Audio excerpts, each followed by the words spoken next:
Welcome back to Cocktails and Classics. This week, as always, it's Dylan, Ben, and Cam. It is not as always. Just want to throw that out there. You say as always, but as I always say, it is as always. And this week we did the 1975 crime drama thriller Dog Day Afternoon. To kick things off and get everybody in the right mood, we're going to go to this week's cocktail. I found something called a bank robber on Easy Cocktail Recipes. Nice. Reputable site. It's a rough one. So this one it's just like 5 alcohols. So you combine vodka and raspberry brandy in a shot glass, and then you put rum and gin into that shot glass, and then you top it with chilled Everclear, and then you shoot it. Yum. Chilled. Good thing the Everclear is chilled, because that makes it taste so much better. Yeah, I mean, the best thing in there has got to be the blackberry brandy.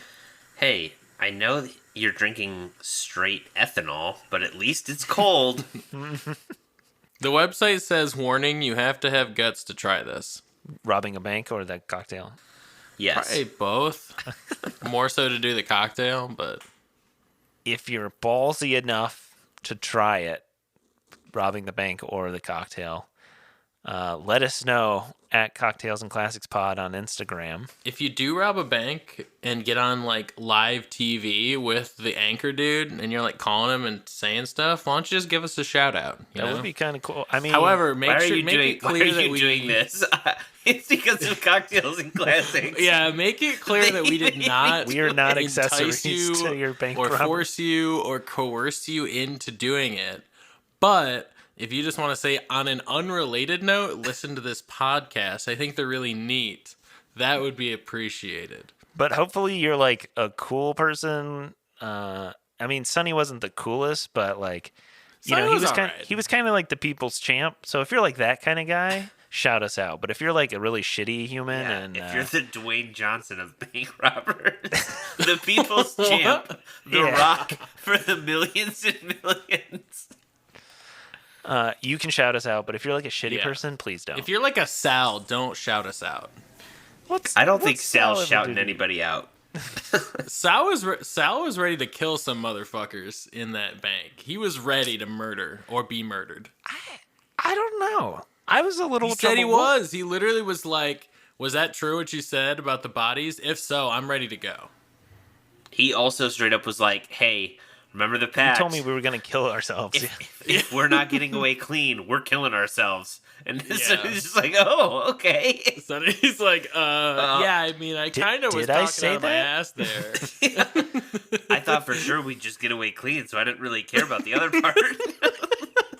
You know those things where I didn't really are like, consider the other part like, that much. Like they promise something, and it's like, well, yeah, but I was so like, sure it was going to work. I didn't think about Scott's Tots episode of The Office. But you promised me that we were going to off this ourselves. Far ahead. How about some computer batteries instead?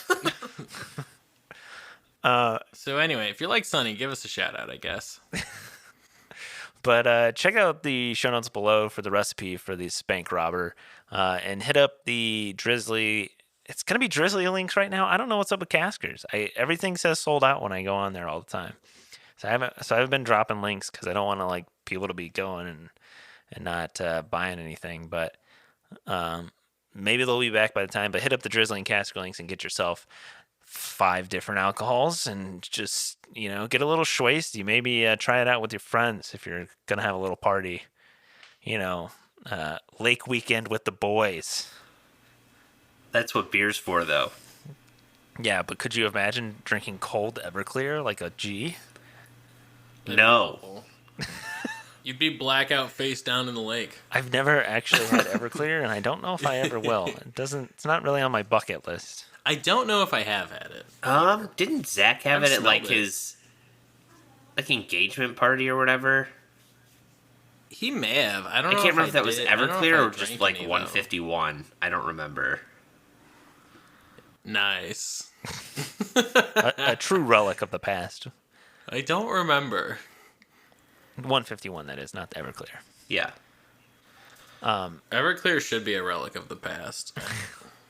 I remember when we went to do something on this podcast and it called for 151, and I straight up Sad. just couldn't find it anywhere. And then finally I asked I don't think they someone, sell it, right? and I was like, "Do you guys have 151?" And he goes, "They don't make that anymore." And I felt like such a fucking loser in the liquor store. Like I felt like They the have guy that- who knew nothing. They haven't think made other 151 companies for do. like years. Other companies make like a high, like overproof. They make a alcohol high like proof, that. yeah. But like, You just I have think to it's look for like Bacardi, an right? overproof. Yeah, it was doesn't- Bacardi. Bacardi does not make 151 anymore. No. Top thing, why did Bacardi stop making 151? Because they could sell less alcoholic things for the same price. Yeah, it doesn't say any official reason. I would just assume that was the reason, was if we sell less alcoholic things for the same price as the more alcoholic thing, we will make more money on their supply, because we could basically cut it. Oh, I interesting mean- is they actually did. There was a lawsuit against them because the plaintiffs claim that it, quote, emits high levels of combustible and explosive vapor, which makes it unreasonably dangerous. Ethanol. It's alcohol. Of course it's going to be highly flammable vapors. I don't know. That's Yeah. like the people who win the lawsuits on the like McDonald's coffee and Okay. shit. Okay, the McDonald's but- coffee, totally different thing. Yes. That McDonald's used literally her had their private parts coffee together. Also, their coffee was like 3 times what it was supposed to be capped at. Like, their coffee was way hotter than it was supposed to ever be. And I don't think they gave her a sleeve, if I remember correctly, even. I don't like, think they just had handed it sleeves to back her. then, right? I don't know. I don't know, but like I But- said, their coffee was like... it was insane. Like, the actual Also, I temperature think- for their coffee versus what it was supposed to be. From is what I nuts. recall, too, she just asked them to pay her medical bills, and they told her to kick rocks. Yeah. Yeah. She And basically so was like... she was like, you okay, guys need well, to cover the actually... medical costs, and they're like, no. And she goes, okay, fine, then I'll sue you for like millions of dollars.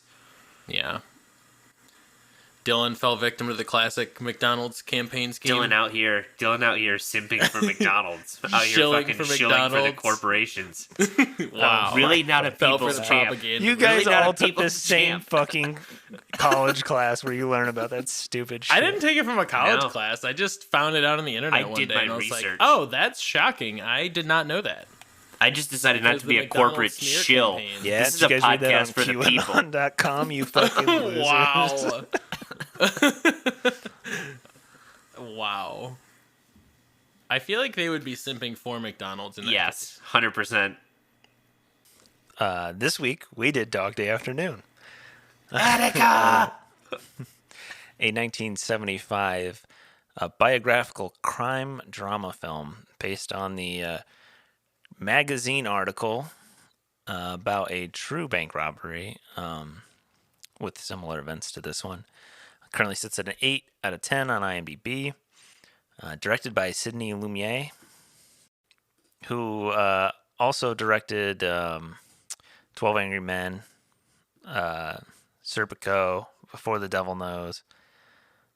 He directed like The Wiz, I believe. It stars Al Pacino, John Cazale, Penelope Allen, Sully Boyer, Carol Kane, James Broderick.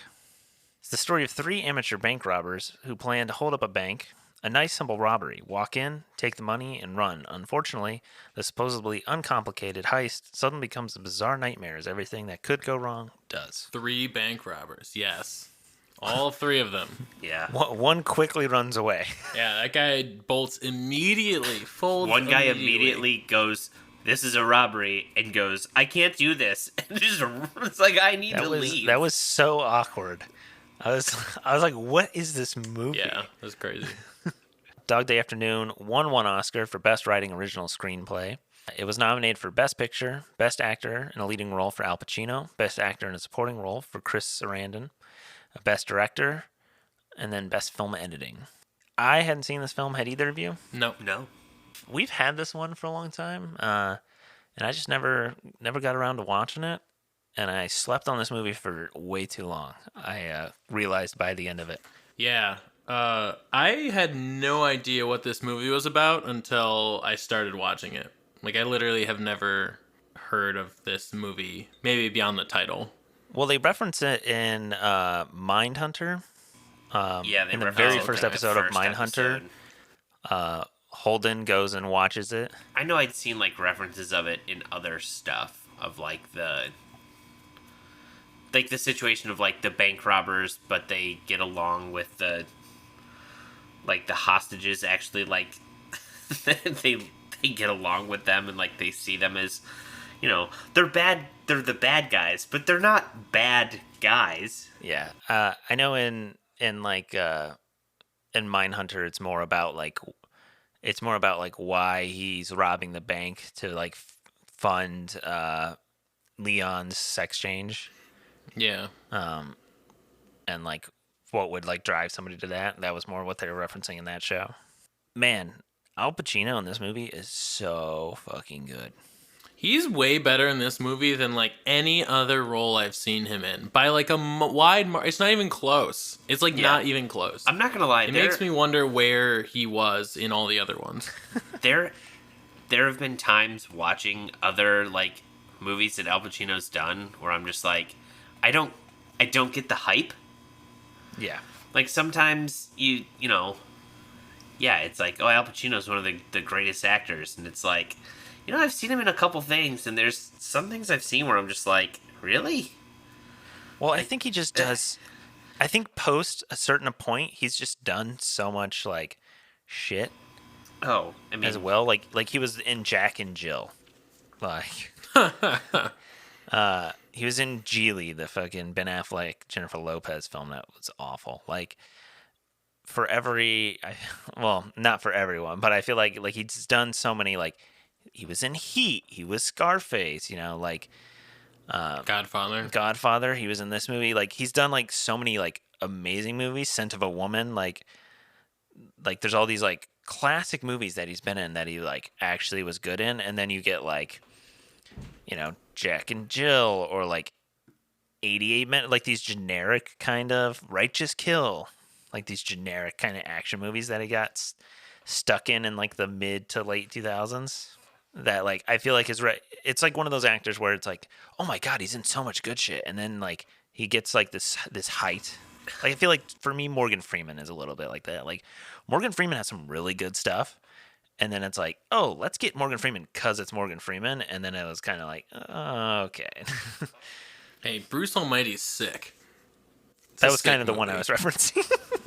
Come on, Bruce Almighty's a good movie. What's up? Where it's like he's the voice of God, I'm like, I mean, he literally is He God. was He God. like has you see him in the movie yes, I understand. as but- God. what do you Well, you mean? said the voice of God, What do you mean? The bucket I mean, he's list? also the voice of God in the... but he is God too. I know. Like you see him on screen as God. I will fucking kill you.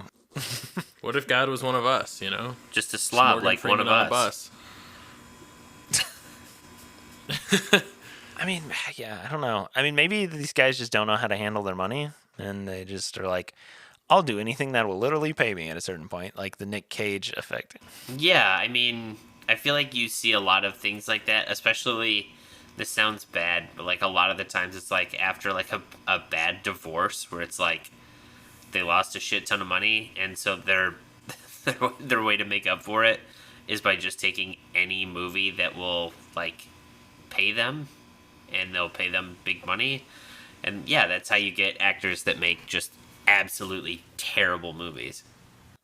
What's Julia Roberts' brother? The dude who's literally in anything that will pay him money. I don't know. Eric Roberts? Eric. Yeah, it's Eric. Why did I not realize that was Julia Roberts' brother? Yeah. Oh, yeah, I Holy didn't know that shit. was Julia Roberts' brother Dude, either. Eric Roberts is literally in anything that would like give.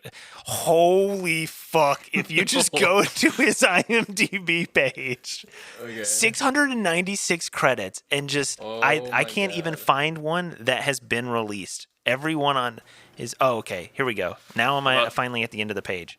The first 50 credits are all pre-production or filming. Oh my god. It's crazy because we just talked about how this dude has a ton of of actor roles. Al Pacino has 64 actor credits. John Cazale has 5 or something like that. He was Okay. in. Yes. We talked about this. We talked about this 2 episodes. I don't. Did it make the cut? No, I don't think it I made think the we cut. talked about this. Yeah, like we talked last about week. it post filming. Was it last week or the week Yeah. before? I think it was last week. When we first talked about doing this movie, and then it got delayed the week. Yeah. So there's a documentary about John Cazale's career because he died early. Yeah, Which I I saw discussed. that. Pretty Of, young, like, only what was it, Ben? 42. 42 or He something. had Cancer? lung cancer, but it spread pretty quick. Yeah. Like he was in I think only 5 or 6 movies and all of them were nominated for Best Picture. It's like he was in a lot of like 5 good roles. movies in 7 years, and these are The Godfather, The Conversation, The Godfather Part 2, Dog Day Afternoon, and The Deer Hunter. That's it. All of those movies are like fucking classics or highly regarded, and like that's like if you are gonna only be around to make 5 movies and that's your 5, like Pretty good. you had a perfect game. Yeah. Yeah. And then the other thing we talked about was that like he was dating Meryl Streep at the time, and like Yeah. she's also in the movie The Deer Hunter, which was the last movie he was in, and he like passed away right after like he filmed the scenes. So basically, it was like they wanted him to be in The Deer Hunter. The movie studio wouldn't Insure let him. or insure him to do it. So I guess Robert De Niro basically put up the money. Robert De Niro paid the cost to get Cazale in the movie, which is that's pretty freaking cool. yeah. But yeah, just absolutely nuts that like, hey, I'm just gonna be in 5 bangers. Which is it's so weird to me. As Sal, I feel like he's such a big part of the movie, but he has so few lines and doesn't play that big of a part in the movie. So basically, the plot of the movie is starts with 3 people. There's Sonny, Sal, and then I forget the other person's name because the other person literally like they go in, they basically stick up the place, and then they the one person like scares out and runs out, and then it's just Sonny and Sal in the bank with all the hostages, Right. and then quickly it kind of starts to go south because the cops show up because he sets the registry for the bank on fire, and then they notice the smoke.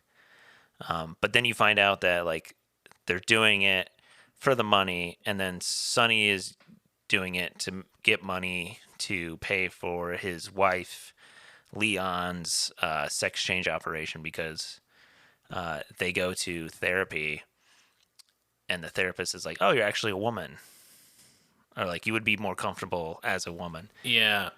And it seems like the catalyst for him robbing the bank was she tried to kill herself, and because she couldn't get the surgery.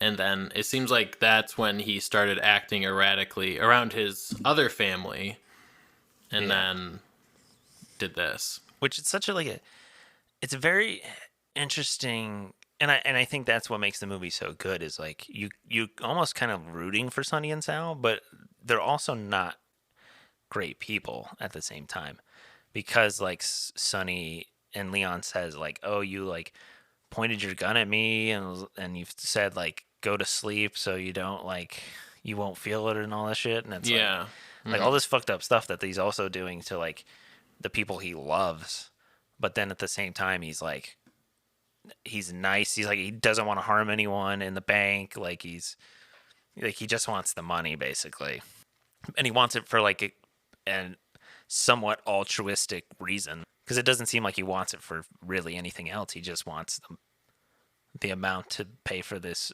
operation, and I feel like that dichotomy is what makes a character interesting.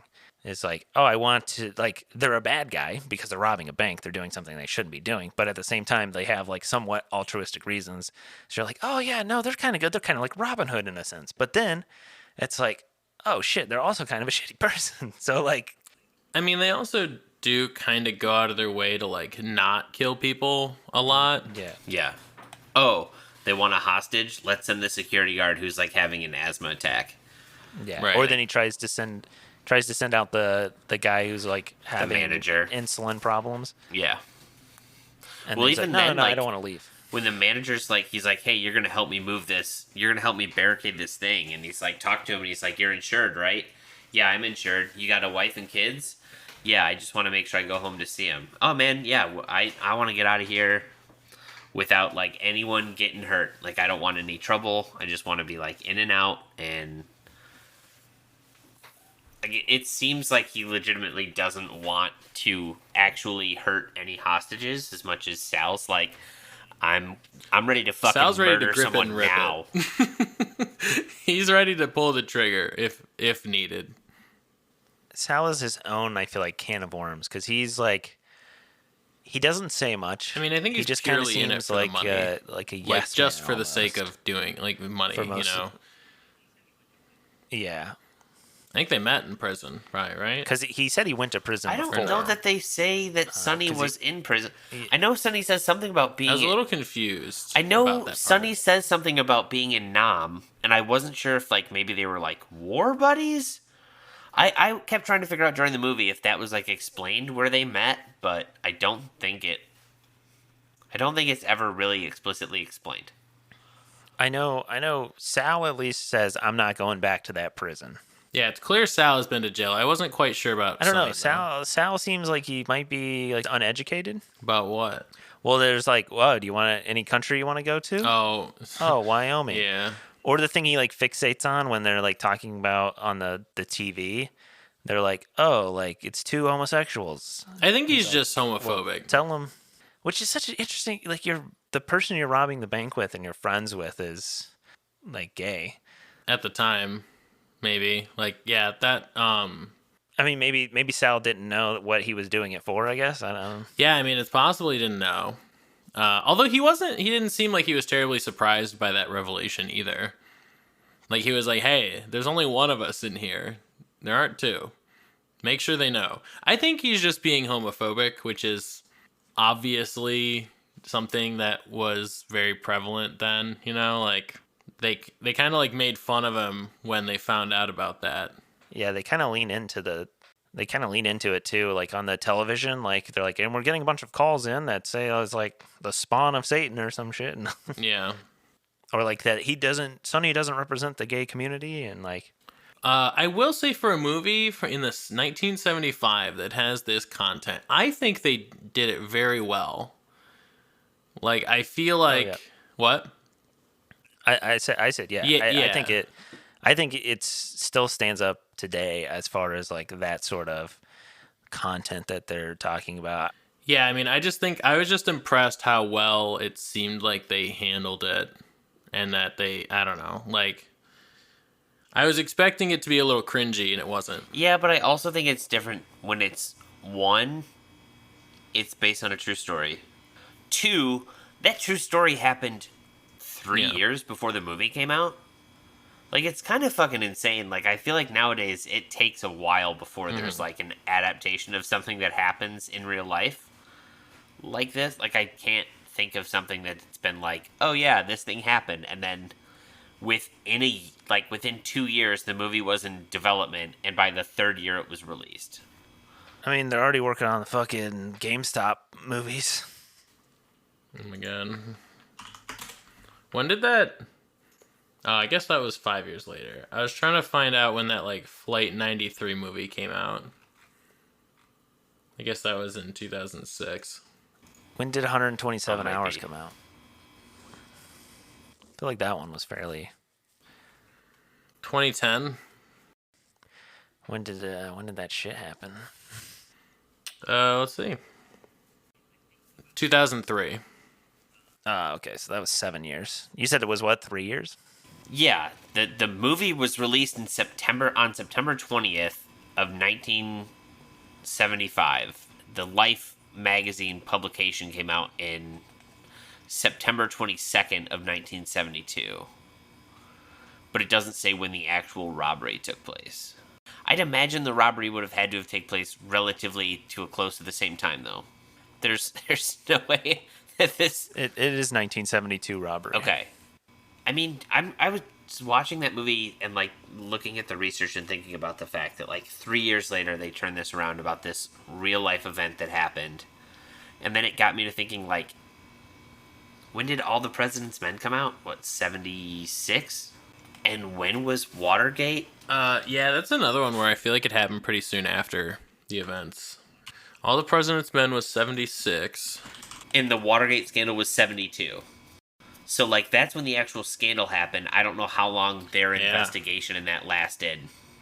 Well, also, it says that the scandal went from 72 to 74.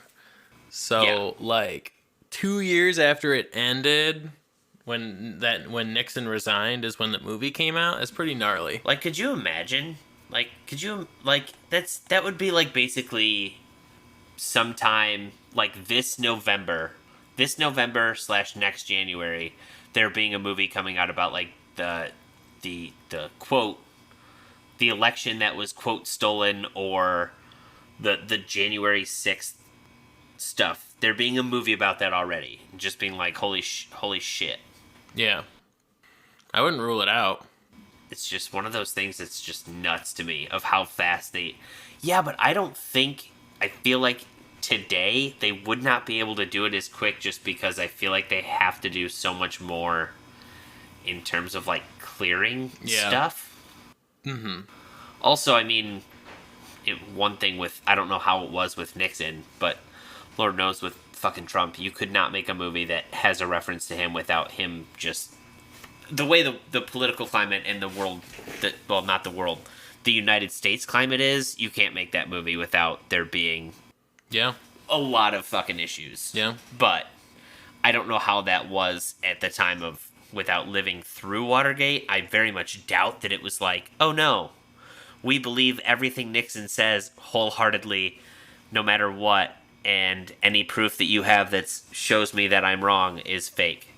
But yeah, if I remember correctly, though, there were actually a lot of polls before Nixon resigned that basically said that the Republican populace still stood with him. Oh yeah. And then after, I believe it. And then after he resigned, people basically flipped and were like, "Oh yeah, he was so bad, blah blah blah." It's like, no, a month ago you were ready to die for this dude. Yes, 100%. Yeah, it's just that the problem is that people nowadays won't just let it go and admit, like, or just try to change their opinion without being called out on it. They just decide that this is the hill they have to die on. Yeah, what a shitty hill. I was reading this. Apparently the movie, so in 1975, Wojtwicz, the person, John Wojtwicz, I don't know how you say his name, the guy who Sonny is based off of, wrote a letter to the New York Times out of concern that people would believe the movie version of the events, which he said was only 30% accurate. His main objection was the inaccurate portrayal of his wife, Carmen Bufuco, as a plain, overweight woman whose behavior led to his relationship with Eden, when in fact he had left her 2 years prior before he met Eden, who is Leon. Other concerns that he had were fictionalized in the movie were that he never spoke to his mother and that the police refused to let him speak to his wife, Carmen. In addition, the movie insinuated that he had sold out Sal to the police, and although Wojtwicz claimed this was untrue, several attempts were made on his life following an inmate screening of the movie. Oh. It is weird because it does give that impression, because he doesn't tell Sal that he did that, like that the FBI basically said they were going to kill him and that you should just stay calm. But there's not really much evidence in the movie that plays out, you know? Like, they do kill Sal and he does live, but it feels more like happenstance that happens, you know? Like, it's not like he, like, intentionally sold him out. Near the end, when Sal dies, he just gets taken out because he's the one with the gun to the back of his head, you know? Yeah, I was wondering, because I don't know, it had that vibe at the end, though. It had the vibe that he, like, had gave up Sal. Really? To me, like, he looked like, I don't know, he looked like he had regret. That might just be, like, maybe regret that Sal died? Yeah, for the whole Yeah, situation. But that's how I I interpreted it. I was thinking it. Maybe it's just kind of open-ended Open ended. that it was like he might have given him up, he might not have. The National Gay Task Force approved the script of the movie, which probably helps What that is that? the National Gay Task Force is now the National LGBTQ Task Force. So it was. Is it in has support updated. or is it Yes, it's an advocacy. It's a social justice advocacy nonprofit.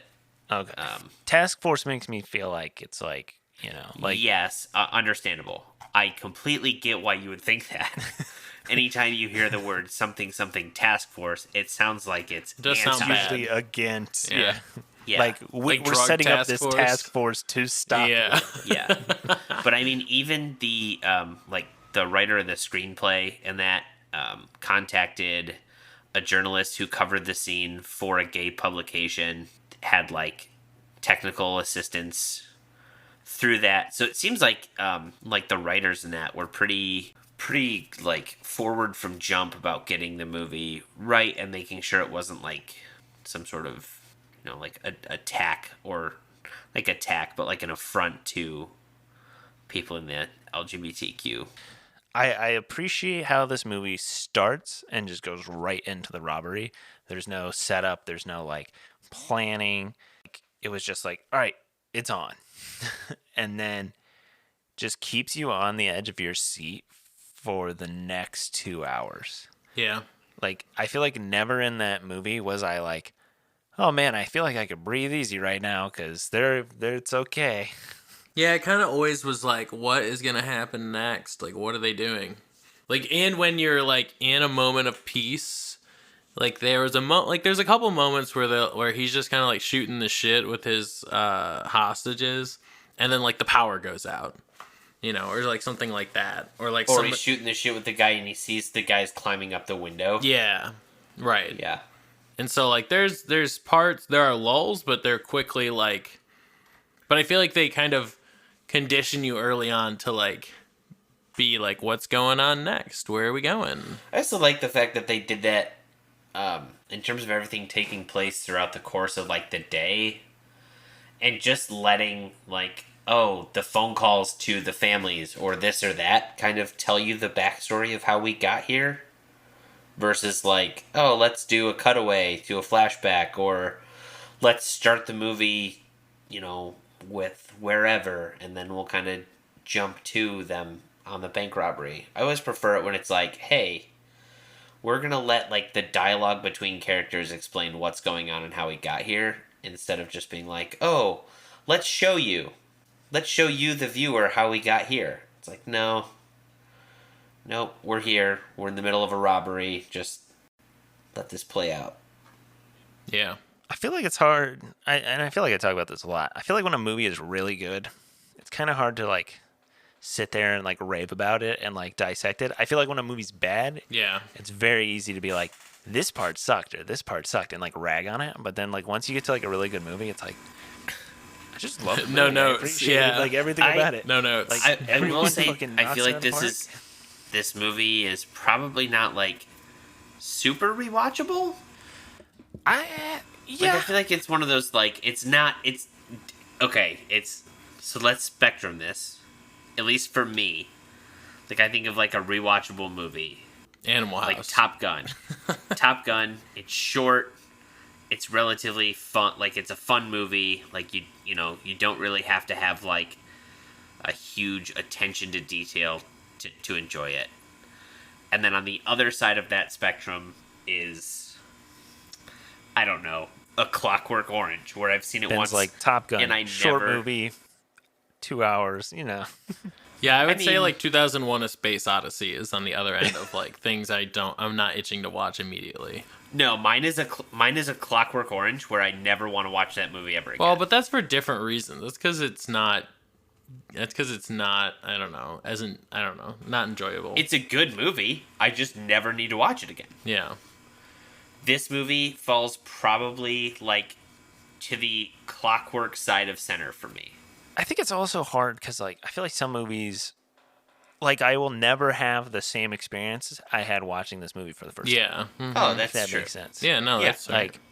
Like I was constantly like, "Oh shit, what's gonna happen next?" Like every time he went out to talk to the detective, I was like, "Are they just gonna fucking snipe him right in the street?" Like I don't know. I felt on edge, and I felt like I was waiting for the next twist or the next turn, and I feel like that kind of affects rewatchability a little bit for me.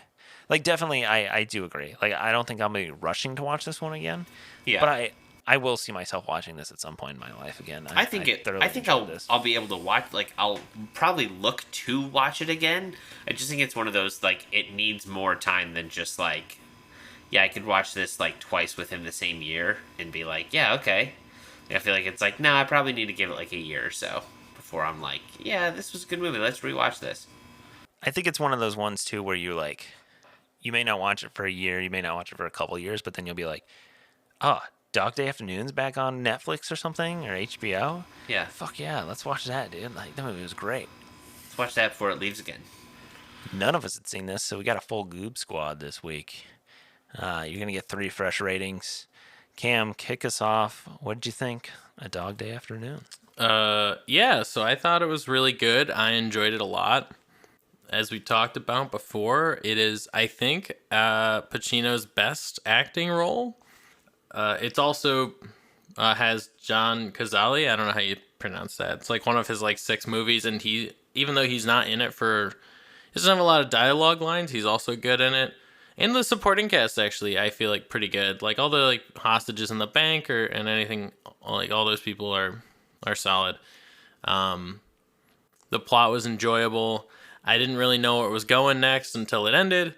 And those are things that I don't know. It sounds stupid, but that's like what makes these types of movies good is hold your attention, and you can get through, and you get through it, and it's hard to guess like where it's gonna go. So I'm gonna give it an 8 out of 10. It was very good. Yeah, this was a movie we talked about doing. We kind of switched things up last week, but we were kind of looking at movies that were on or were leaving soon, and this was one that came up that was like, oh, we should check this out. Like, I've seen references to it. Like, it looks like something I definitely want to do. I wasn't sure what my expectations were, but this blew it out of the water. Like, I was expecting it to be like kind of in this 70s movie vein of like kind of Dirty Harry, like in that realm of like it's more, I guess, like suspense thriller, less drama. You know what I mean? Like more bank robbery, less about like the actual robbers and Sonny's life and his interactions with the hostages and everything like that. I thought it was going to be more focused on like the detectives or whatever that are like there to deal with it. But wow, yeah, this movie is really good. If you haven't seen it, watch it. If you have seen it and it's been a minute, watch it again. It's really good. It's an 8 out of 10 for me. Yeah, like we talked about with Al Pacino, this is one of those movies where I watched and I'm like, okay, I get the hype. So I'm reading here that Al Pacino almost didn't do the movie. Interesting. Who was it gonna be? So that's what actually makes it interesting. Oh, I have a guess because I read something that was like what the Times, the person who, or the Life article, literally when they were doing the article, they said that Sonny looked like Al Pacino or Dustin Hoffman. It actually is Dustin Hoffman. So, so apparently Al Pacino had just got done with The Godfather Part 2, and he was really into method acting for some reason. And he was basically like, I'm really exhausted. I don't want to play this, like, exhausted dude, like, wired dude. I don't want to do it. And so the director was like, okay, I don't love that, but fine. And then they gave it to Dustin Hoffman. And because they gave it to Dustin Hoffman, Pacino was like, nah, fuck that. I'm going to do it. Because it was specifically because it was Dustin Hoffman. He was like, yeah, no, fuck that. I'm doing it. So Hoffman and Pacino were the 70s version of what Sylvester Stallone and Arnold Schwarzenegger were in the 80s. Literally, I think it's like I can't remember what fucking movie it is. There's a movie that Stallone talks about doing, and he's like, the only reason I did that movie is because they told me they offered it to Schwarzenegger, And so it's like, fuck it, then I'm gonna do it then. If you're giving it to him, then yeah, I'll do it. And then like years later, Schwarzenegger was like, I was never gonna do That's that fucking funny. movie. Like I just said I would do it, so you would do it, and then they wouldn't ask me. That is funny. I know Ben, and we had previously kind of talked about, like, Ben mentioned, oh, like, I thought it was going to lean super, like, 70s one way. I'm going to add this to this list of, like, movies, at least that we've done on the podcast from the 70s, that, like, All the President's Men, One Flew Over the Cuckoo's Nest, like, those movies from the 70s, I think this is added to that list. It's a fantastic movie. While I may not rush to watch it again, I thoroughly enjoyed it. It exceeded my expectations. The cinematography is really well done. And like I said earlier, it takes a bank robbery and something that's relatively boring in a theory. It's people inside a bank for probably 1.5 hours, and then the next 30 minutes it's either Sonny outside of the bank talking to the police or their trip to the airport. And it makes you on edge and like just wondering what's going to happen next. I feel like I didn't unclench my butt cheeks for 2 hours. I think it being based on a true story really makes it a little bit better, even if they, fabricated parts of it. I think having these like polarizing characters just makes it that much more interesting, where you can't decide if you want to root for the bad guy or you want to go against them and hope something bad happens. I mean, hell, even Sal at the end of the movie, I was like, damn, man, they just fucking killed Sal like that. Like, I'm gonna give this movie a 10 out of 10. I fucking love this thing. It was fantastic. I would highly recommend it if you haven't seen it. You can check out Dog Day Afternoon on HBO Max as of recording. It does leave at the end of August, so I'd hurry up and check that one out. If you enjoyed this episode, don't forget to rate, subscribe. Check us out on Instagram at Cocktails and Classics Pod, and hit up those Drizzly and Casper links below. Make yourself a bank robber and get fucked up. Check us out next time, and share us with your friends and family. As always, watch responsibly.